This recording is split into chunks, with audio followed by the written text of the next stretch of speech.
The total distance they'll travel is 1,170 miles. We are looking for how many miles they've already traveled and how many miles they have left to travel of those 1,170 miles. So I have my line diagram up here at the top, like you saw in the last video if you were sent there. 55% of the total distance they've traveled, and they still have 45% of the distance to go. Two different multipliers. So I'm going to first use this 55% to find the total, the part that they've already traveled.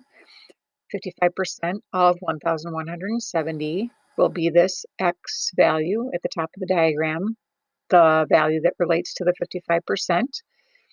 That multiplier is 0.55. I multiply that by 1,170, and my result is 643.5 miles are already traveled. That would be the value of X up here at the top underneath my cursor. The other question is asking how many miles do they have left to travel? I'm going to use this other multiplier, 45%. That percent of 1,170, so 0.45 times 1,170, and the result this time is 526.5 miles.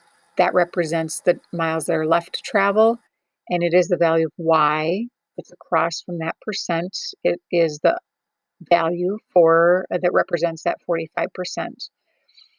You could find that by only using this multiplier. You could subtract, take 1,170 and subtract 643.5 to get 526.5 miles that are left, or you can use each of these multipliers.